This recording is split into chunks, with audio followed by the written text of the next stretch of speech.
सानाम को जोहार इंगे पोरान Hansda आगाम डाहार teacher YouTube channel रे सानाम कोगे अड़ी सारहाव सावते आयमा सगुन दाराम। तेहेन्या साताम दो हुयुगुग कना आबो जहागे आदिम मेना बोना चे आबो सांताड़ होपन को आबोआ लाय लाकचार चेदा बांचाव कातेन जोगाव चे बड़ाई लगती कना नोआ साताम को इदी कातेन गे तेहिं दो सानाम को लई सदर बोना। जहाँ लेका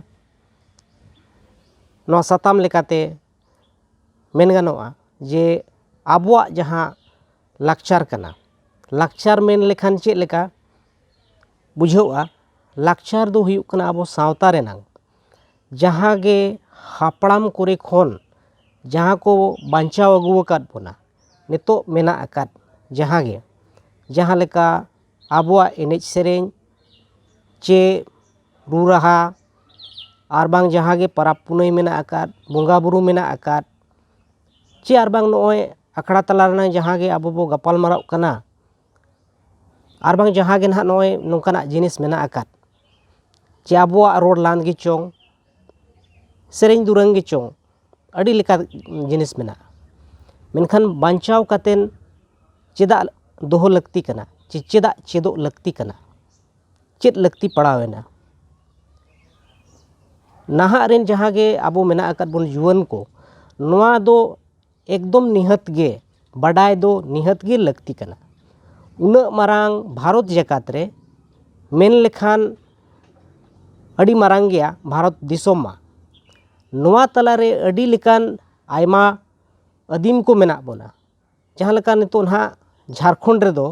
आबो दोबन बड़ाई कना आबो जहाँ गे ना अतु उड़ाग रे मेना बोना सांताल लड़का मुडा माहले उराव को आर बांग किछु गाना असुर जाति ईमान को ना ᱧᱩᱛᱩᱢ दो उना दो बांगबन बड़ाया आदो नोआ तला रे हों अड़ी ढेर आरहो मेना अकाद को गया अड़ी लेकान आदिम को चे जहाँ दो ना हिंदी ते दो को मेना चे संविधान रे जहाँ ना ओल लेकाते मेना अनुसूचित जनजाति मेनते नो जनजाति आदो नोय 2020 रे इनिन चलालेन ताहे कना मध्य प्रदेश जहाँ एमपी होको मेतागा आदो ओंडे जोखनिन चलावेना ओंडे दो बार लेका उनको जहाँ आदिम को मेना अकाद को उनको दो को सांगे गया ये लेका मिट्टी दो हुयुग कना को भील और मिट्टी दो हुयुग कना को गोंड नुकु दो मेन गानोआ भारत जकात रे भारत भीतिर रे आदिम को तला रे जोतो खन बढ़ती दो मेना अकाद को खान भील और दोसार रे दो को हुयुग कना गोंड तेसार रे दो आबो होबन लेखा कना जहाँ दो सांताड़ बोन मेने आदो उनकुआ लय रेनांग कथा दो नोआ कना जे ओनें जखोनिं सेनेना ओनें नेल अगु केआ अड़ी गान मेनखेत खान चाबा लेका चाबा कना को चेद लेका तो को चाबा कना माने हुयुग कना आकोआ जहाँ जानाम आड़ांग कना ओनागे को आद सरिये का हिंदी ते को गालमारावा और बखान चेद चोना उनका के लोकल जहाँ के भाषा मेना ओना ते को गपाल माराव कना एनखान नेतो नोंका अवस्था हेज सेटर कना को मिधौ उनका के बड़ाई के को जे आबो आदिम को अड़ी गोटांग हुक अइदारी मेना जहाँ ते आबो पालेनो आबो ठेन बांग सेटरो कना तो नोआ इदी कतेन गे आको को चलावा तहनो मध्य प्रदेश रेगे कलेक्टर ठेन को चलावा आदो नोआ डिमांड आबो जहाँ थाहे कना जे नोआ नोआ जिनिस को हुयुगो मा अतु ओड़ा रे जोखन कागज आतर को चलावेना आदो उनी कलेक्टर मेताद कोआ आपेया मेन हो नपाय कान गया और उचित कान गया इखन इन आपे ठेन मिट्टी कथाइन कुलियत पेया आपे आपेया निजेर आड़ांग चे निजेर भाषा तीन हड़ पे बड़ाया तीन हड़ पे चेद अका चे आपेया जहाँ गे ना एनेज सेरेंज चे जहाँ गे ना मेना अकाद बोंगा बुरु हुयु चे जहाँ गे लाकचार रेनांग जिनिस को बांचाव दोहो अका पे आदो आको तायम दो नौका को उयहारेना आबोरेन आदिम को उनको जहाँ को चलाव लान तहनो ना गोंड जाति को जे जहाँ कलेक्टर रे मेनेआ नोआ कथा एकदम सरी कान गया आबो दो मुचाद होरा रेगे मेना आकाद बोना आदो आको को उयहार केते विचार केते को आदो नित दो नौका हाकना छत्तीसगढ़ रे किछुगान ना मेना आकाद को ओंडे हो सांगे गया को नुकु जहाँ ना गोंड जाति ओंडे दो एनेज सेरेñ हो बांचाव मेना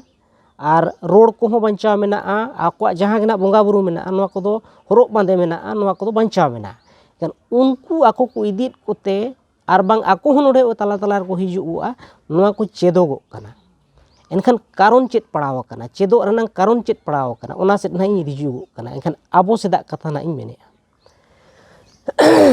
noa dobon palen bon badai kan gya noa lekage nuku lekage abo jaha santar hopon mena akat bona guru gomke one lakcha sereñ re ol akat lekai asam khon ehop katen bihar bengal sette Orissa Dhabi मेना आकाद बोना आबो आदो ओना लेकाते आसाम रे जहाँ गे ना आबो सांताड़ मेना आकाद बोना चे नुकु लड़का को हो चे उराव जाति को हो मेना आकाद को सांगे गे मेनखान ओंडे दो जहाँ बन मेने अनुसूचित जनजाति चे आदिवासी दोना उनको दो बाको लेखा आकना चेदा बाको लेखा आकना जुदी नोआ बन पांजाय खान दो उनको दो ओंडेन हाँ जहाँ गे को ओड़ा दुआर का मेनखान आकुआ जहाँ गे ना लाय लाक्चार मेना अडिगान जिनिस तो को आद लेका को आद सरी का और भारत रनांग संविधान रे दो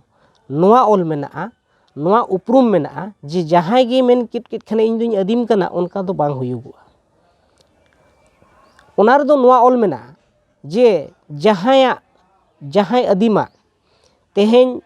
आजा उपरुम जुदी मेना आदिम जातिया जहाँ गे ना आजा एनेज सेरेñ मेना लाय लाक्चार मेना आकादा आजा हरोग बांदे मेना आकादा नोआ जुदी आमा उपरुम जुदी आमा आम ठेन मेना एनखान आम दो मिट्टी आदिम जाति मेनतेनम लेखा कना चे अनुसूचित जनजाति चे आदिवासी मेनतेनो आम दो को लेखा मेया आर बांखान आम दो ओना कैटेगरी चे ओना धाप खुना दो आम दो को सहा मेया एनखान नो नोंकान जिनिस कना आदो आबो को तलारे नोआ कथा अगु रेनांग माने दो ओना खतरिन बुझाव किया लक्ति दो ओना खतरिन बुझाव किया जे अडिगान जहाँ के ओल पढ़ाव कना बोन आबो ओलो कोड़ा को चे कुड़ी को आदम दो नेल कोआ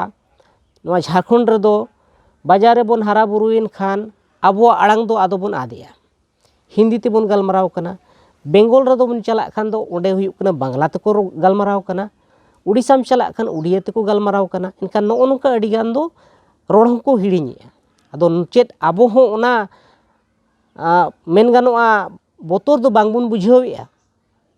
ओना ओक्तो दाराय कना ओना ᱧᱩᱛᱟᱹᱛ दाराय कना और जुदी नोआ जिनिस गे हुयुगुआ धिनंग आबो को सहा बोना चे नोआ कैटेगरी खुना को सहा लेबोन खान एखान आबोरिन आगाम जहाँ मेना आकाद को गिदर पिदर को हिजुगुग कना एखान आको चेत को उयहारा मेन दो नोआ कना आबोरिन आयो बाबा दो जहाँ गे मेना आकाद बोना नोआ मेनते बोन मेन दाड़ेया जे आबोरिन हापड़ाम को दो नोआ